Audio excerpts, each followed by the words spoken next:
नमस्कार दोस्तों, मैं हूं आपका अपना विनोद कुमार पिशावर और आप देख रहे हैं बढ़ते बेक ऑफ कदम मेरे साथ।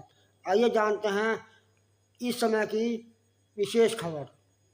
नमस्कार दोस्तों, मैं हूं आपका अपना विनोद कुमार पिशावर। आज की जो खबर है वो ट्राई सिटी के फुटपाथ स्ट्रीट वेंडर से जुड़ी हुई खबर है।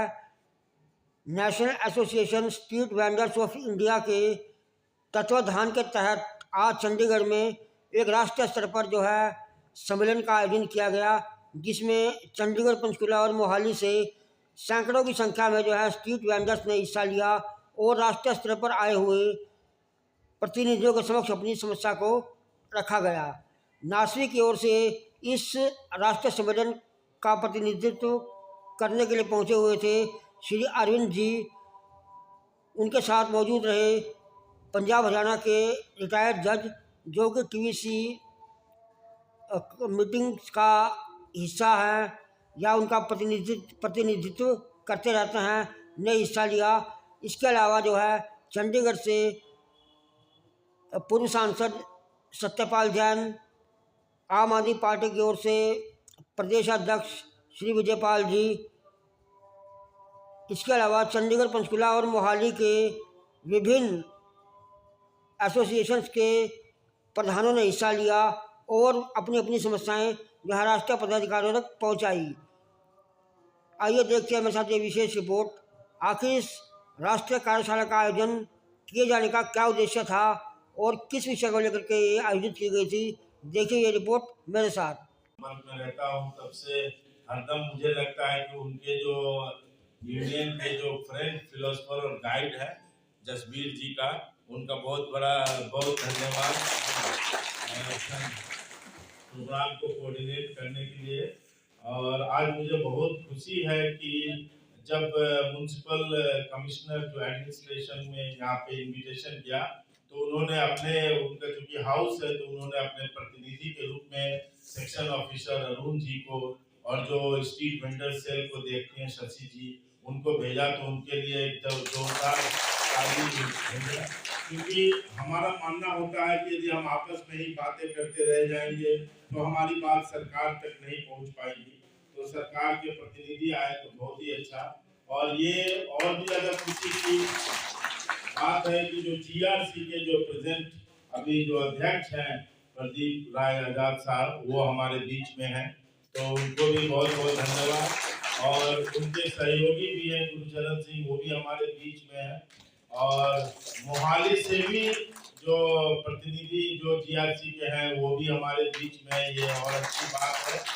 और साथ में जो सुखविंदर जी हैं, जिनके साथ हम बहुत सालों से संपर्क में रहते हैं, एफएसएसआई से लाइसेंसिंग का काम को देखते हैं और ट्रेनिंग को देखते हैं। और हमारे साथ में नासवी के जो एग्जीक्यूटिव कमेटी के मेंबर हैं टाइगर सिंह जी, लुधियाना से आए इस कार्यक्रम में। एक बहन डेरा बर्सी से आई है, उनके लिए भी बहुत, आप भी एक बार खड़ा हो जाइए, तो बहुत बहुत धन्यवाद। और कल हम लोग पंचकुला गए थे, रामदेव जी से मिले और बहुत अच्छा लगा। बहुत डिटेल में इनका कहानी हम लोग सुने और इनके साथ इनके जो सहयोगी हैं अमरनाथ वर्मा, उनका सुने। आपको आश्चर्य होगा 68 केसेस इन्होंने हाई कोर्ट में फाइल किया। 68 केस है ना। और 68 केस में उसी जी जान से लगे रहते हैं। तो ये सब लोग जो है, ये सब लोग के कारण ही हमें शक्ति मिलता है। चाहे हम रैली लगाए, चाहे रैली वालों के लिए लड़े, है ना। हमें शक्ति मिलता है कि मंच पे जैसे लोग सब बैठे हुए हैं, ये सब हमें कितना, हमदेव जी का बात सुन रहा था, कल भी मैं सुन रहा था और आज भी मैं सुन रहा था, तो मुझे लग रहा था कहीं आपके मन में ऐसा सवाल तो नहीं आ रहा है कि यार इतना झंझट का काम क्यों कर रहे हैं हम लोग। संगठित रहो, इधर लड़ो, उधर लड़ो, प्रदर्शन करो, जुलूस निकालो, कोर्ट जाओ, ऐसा किसी के मन में सवाल आ रहा था क्या? यदि कोई आ रहा है तो हाथ उठाइएगा, कोई शर्म का बात नहीं। किसी को ऐसा तो नहीं लगता कि हम इतना रैली लगाते, इतना झमेला है, इतना फाइन है, इतना एप्लीकेशन है, सर्वे है, फलाना, ऐसा लगता है क्या किसी को? ये लगता है कि नहीं, मैं जो काम कर रहा हूँ सही काम कर रहा हूँ, इससे मेरा परिवार भी आगे बढ़ रहा है, इससे समाज भी आगे बढ़ रहा है, इससे चंडीगढ़ वालों को सस्ते दाम पे अच्छे सामान मिल रहा है, ऐसा महसूस होता है या लगता है कि नहीं ये झंझट का काम है?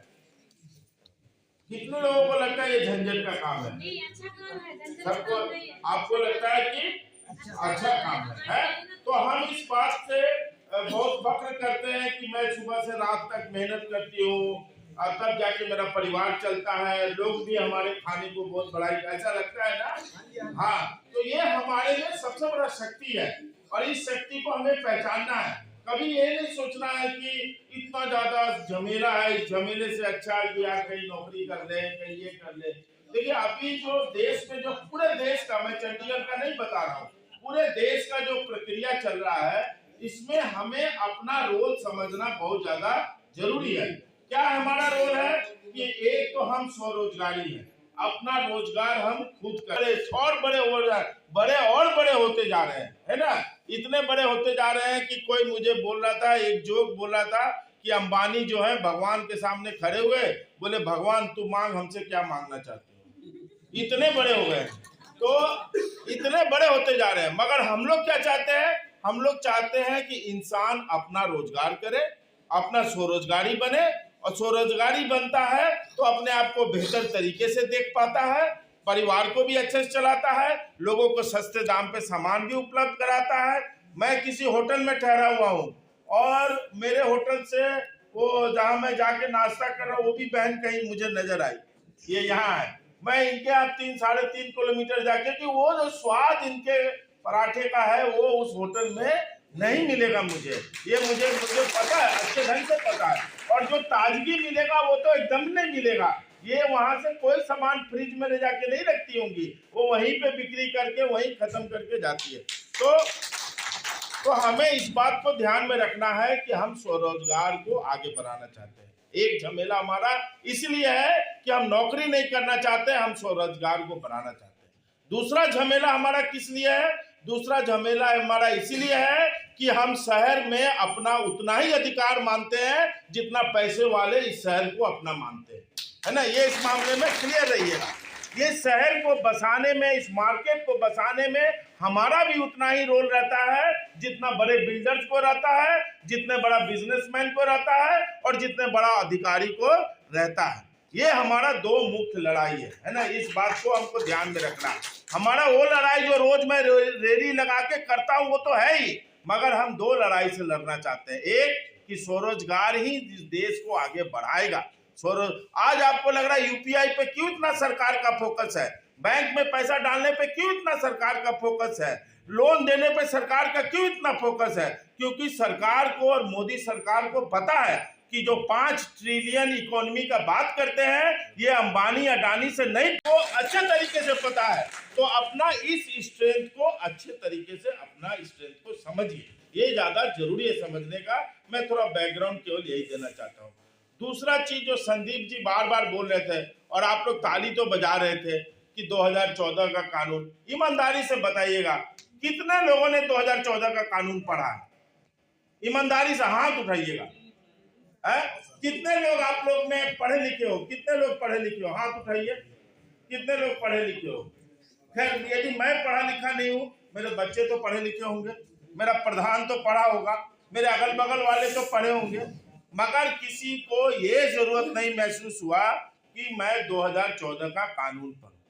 अभी देश का संविधान लहराया जा रहा है, देखा है ना आपने, टीवी पे देखा है? देश का संविधान कौन लहराता है? किसी को देखा आपने लहराते हुए? है राहुल गांधी का किताब अपना रखिए अपने रेडी पे और इसको लहराइए कि मेरा कानून पालन नहीं हो रहा। ठीक है, आज के बाद से, आज को मैंने राम मिलन जी को बोला है कि हम लोग छपवाएंगे, छपवा के आपको भेजेंगे, जो भी 20-30 रुपया पड़ेगा आप लोग खरीदिए और अपने रेडी पे उस किताब को रखिए और आपके पास जो आए आपको ताली बजाने, ताली बजा के आप चले जाओगे, कुछ नहीं होगा। मैं बता रहा हूँ जो बात हो रही है उस बात को ध्यान से हमें सुनना है ना?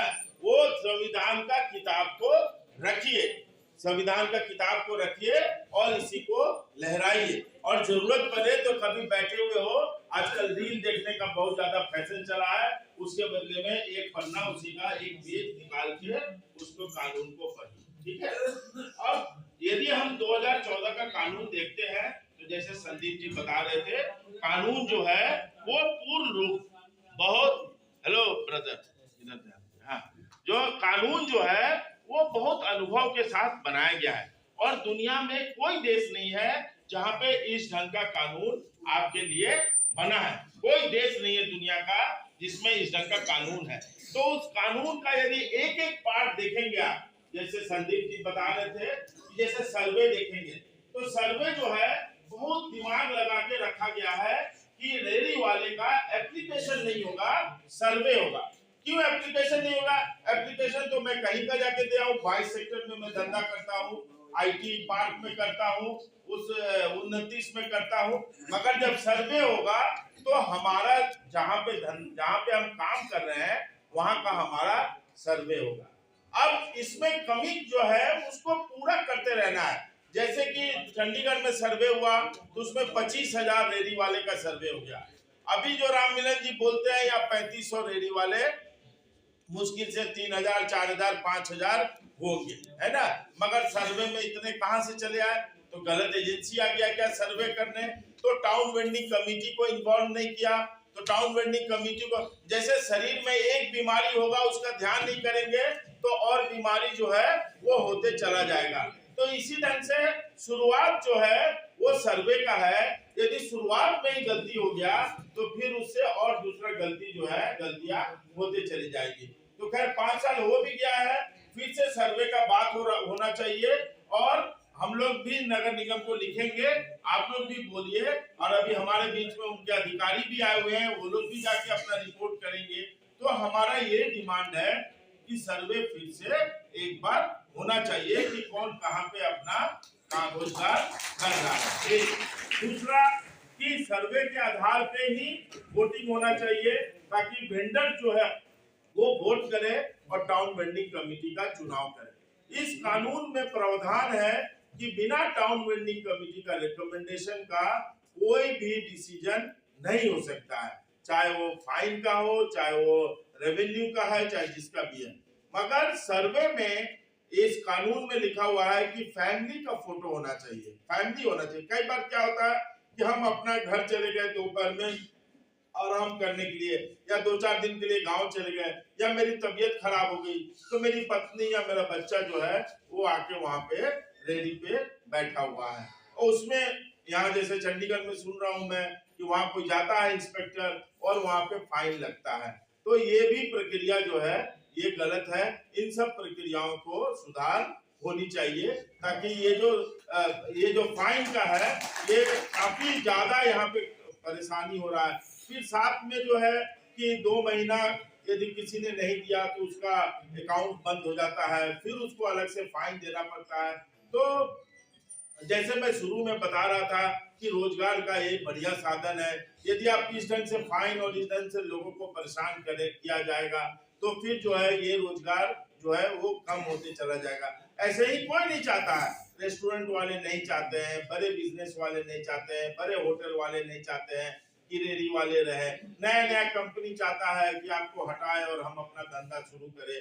मगर रोजगार का इतना बढ़िया साधन है, खासकर कोविड के बाद से, कि अब आप गांव में भी, मैं देखता हूं, मैं तो बिहार से हूँ, गांव भी जाता हूं तो वहां भी चाउमीन बेचने वाला, भले उसका चाउमीन अलग ही टेस्ट करता है ना, भले उसका भेलपुरी जो है वो अलग तेल पूरी बना रहता है, मगर वहाँ गांव में भी अब जो है वो रेहड़ी लगा रहे हैं। गांव में भी जो है आजकल रेहड़ी लगा के बिक्री हो रहा है। यहाँ तक कि जो ग्रामीण मंत्रालय है, जितने वरिष्ठ यहाँ बैठे हैं, जितने डिग्नेटरी बैठे हैं, उनको भी मैं धन्यवाद करता हूँ इस प्रोग्राम में जो आपने मुझे बुलाया फूड सेफ्टी डिपार्टमेंट की तरफ से।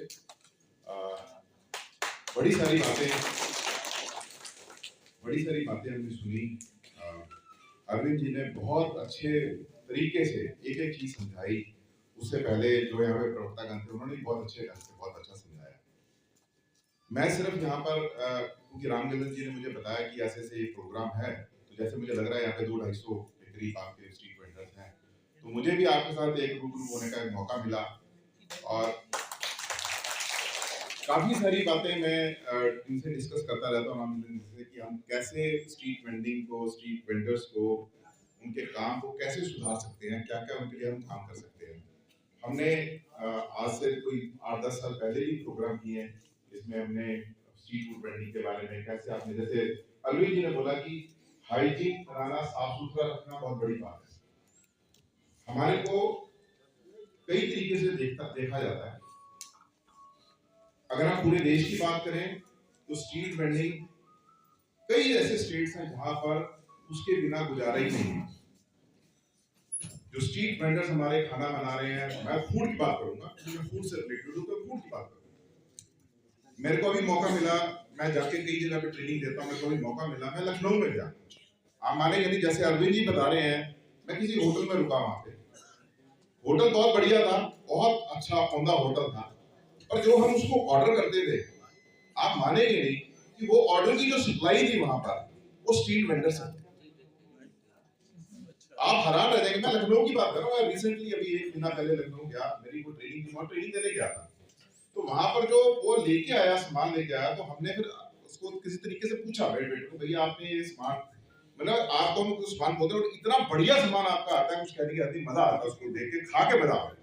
कहता है जी हमारे यहाँ पर वेंडर्स इतने बढ़िया हैं कि हमारे को जैसे आप दिया आपने, हमने पास में वहाँ वेंडिंग जोन इतना जबरदस्त बना हुआ है कि उन्होंने वहां से वेंडर से लाके हमें वो खाना खिलाया, और बहुत ही बढ़िया और बहुत ही उम्दा।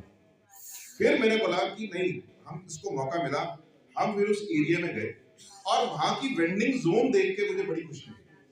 साफ सुथरी दुकानें, साफ सुथरा खाना। तो बजाय हमने बोला कि होटल में रहने की बजाय, वहां पर खाना मंगाने के बजाय, हम क्यों ना स्ट्रीट वेंडिंग जोन में आके खाना खाएं। हमने वहां पर खाना खाया और आप मानेंगे नहीं, इतना स्वादिष्ट खाना और इतने साफ सुथरे ढंग से खाना बना रहे थे, मजा आ गया उसको देख के। और जैसे अरविंद जी ने बात बोली कि अरविंद जी ने स्टार्टिंग में बात बोली थी कि काफी सालों से हमारे साथ भी कनेक्टेड है, food safety standard authority of India, government of India के साथ भी ये कनेक्टेड है।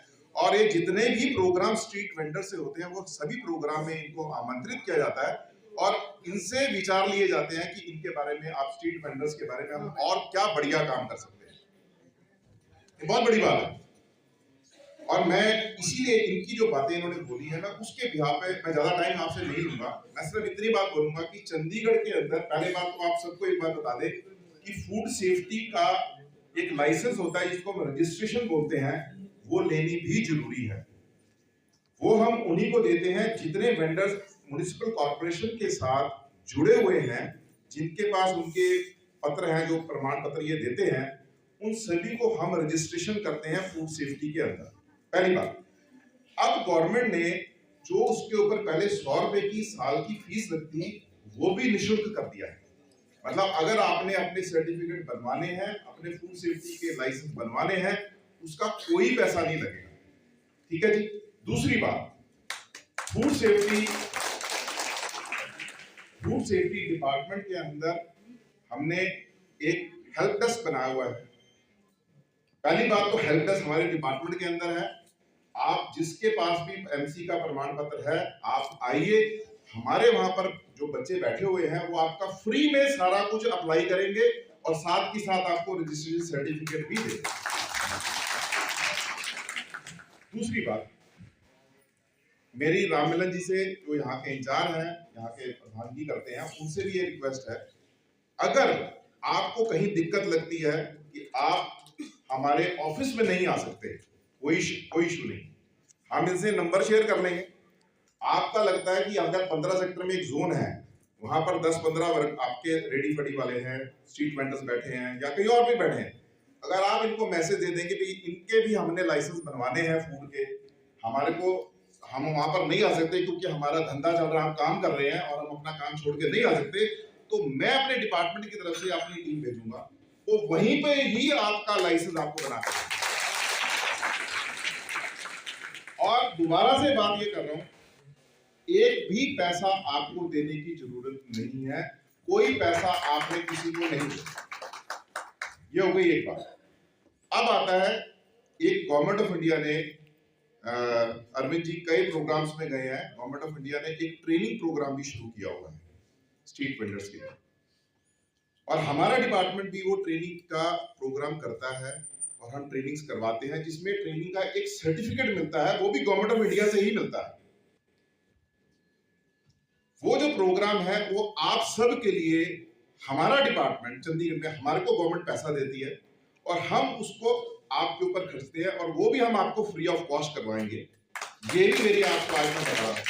और इसके लिए मैं यहाँ पे जो बैठी टीम है, नासवी के अध्यक्ष बैठे हैं, राममिलन जी बैठे हैं, इन सबसे मैं रिक्वेस्ट करूंगा कि जैसे आज 200 के करीब यहाँ पे बैठे हैं, तो हम चाहते हैं कि कोई टाइम ऐसा निकालें, ये डिस्कस करेंगे आपके साथ, हम एक ही गो में आपको वो सर्टिफिकेशन कोर्स करवाएं। किसी दिन 2 घंटे लगा के आपकी सारी ट्रेनिंग 7 लोगों को सर्टिफिकेशन करा दे। अब बात आ रही है, अब हम सोचते हैं कि ये क्या करेंगे सर्टिफिकेट का।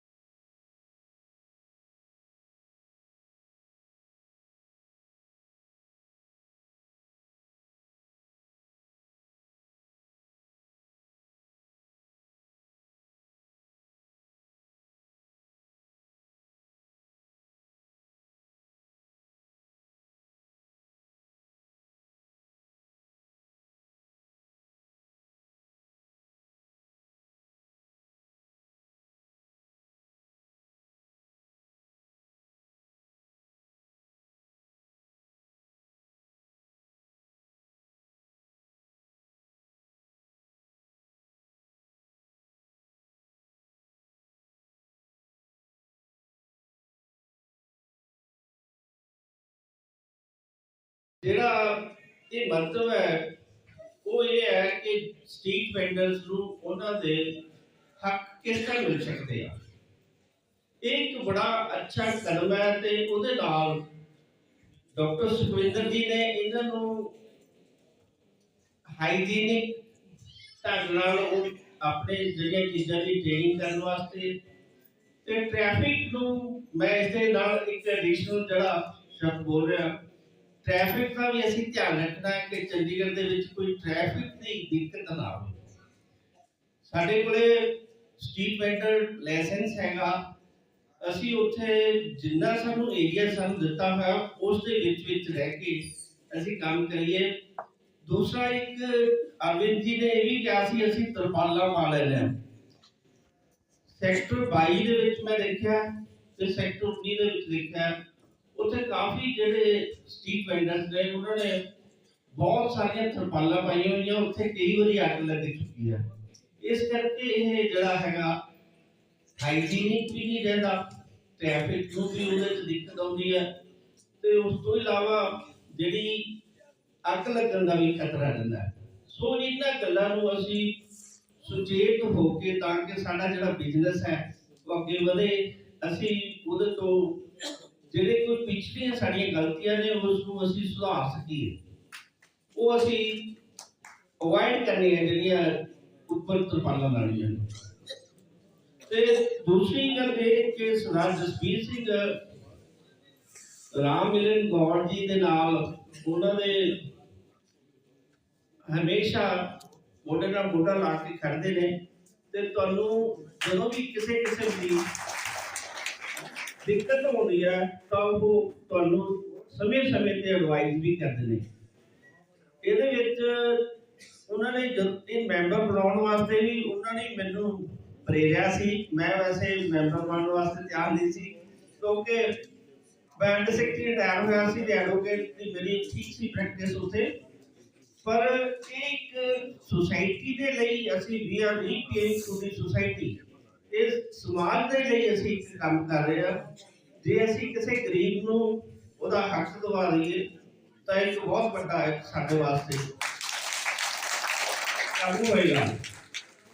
ਸੋ ਜੋ ਸਾਡੀਆਂ ਕੁਝ ਮਜਬੂਰੀਆਂ ਹੁੰਦੀਆਂ ਉੱਥੇ ਅਸੀਂ ਕੋਸ਼ਿਸ਼ ਕਰੀਦੀ ਹੈ ਕਿ ਜੇ ਕਿਸੇ ਕੋਲੇ ਸਰਵੇ ਕੀਤਾ ਹੋਇਆ, ਉਹ ਰਜਿਸਟਰਡ ਹੈ, ਫੀਸ ਭਰੀ ਹੋਈ ਹੈ, ਅਸੀਂ ਉਸ ਨੂੰ ਕੋਸ਼ਿਸ਼ ਕਰੀਦੇ ਹਾਂ ਕਿ ਉਹਨੂੰ ਲਾਇਸੈਂਸ ਦਿਵਾਉਣ ਦੀ ਕੋਸ਼ਿਸ਼ ਕਰੀਏ ਤੇ ਅਸੀਂ ਉੱਥੇ ਆਰਡਰ ਵੀ ਕਰਦੇ ਹਾਂ। ਪਰ ਪਿੱਛੇ ਜੇ ਮੈਂ ਦੇਖਿਆ ਕਿ ਜਿਹੜਾ GRDSC ਦੇ ਜਿਹੜੇ ਆਰਡਰ ਨੇ ਉਸ ਨੂੰ ਠੀਕ ਢੰਗ ਨਾਲ ਇੰਪਲੀਮੈਂਟ ਨਹੀਂ ਕੀਤਾ ਜਾਂਦਾ। ਇਸ ਕਰਕੇ ਮੈਂ ਜੱਜ ਸਾਹਿਬ ਨੂੰ ਇਹ ਜ਼ਰੂਰ ਕਹਾਂਗਾ ਕਿ ਗਵਰਨਮੈਂਟ ਆਫ ਇੰਡੀਆ ਨੂੰ ਅਸੀਂ ਕੁਝ ਸਜੈਸ਼ਨ ਭੇਜੀਏ। ਨੰਬਰ 1 ਤੇ ਤਾਂ ਜਿਹੜਾ GRDS ਸੀ ਉਹਨੂੰ ਉਹ ਕਮੇਟੀ ਮੰਨੀ ਜਾਂਦੀ ਹੈ, ਜਦੋਂ ਕਿ ਇਹ ਇੱਕ ਸਟੈਚੂਟਰੀ ਬੋਡੀ ਹੈ, ਲੀਗਲ ਸਟੈਚੂਟਰੀ ਬੋਡੀ। ਇੱਕ ਕੋਡ ਦੇ ਤੌਰ ਤੇ ਇਹਨੂੰ ਕੰਸੀਡਰ ਕਰਨਾ ਚਾਹੀਦਾ। ਇਹਦਾ ਨਾਮ ਫੋਰਮ ਹੋਣਾ ਚਾਹੀਦਾ, ਚਾਹੇ ਕਮਿਸ਼ਨ ਹੋਣਾ ਚਾਹੀਦਾ, ਨਾ ਕਿ ਕਮੇਟੀ।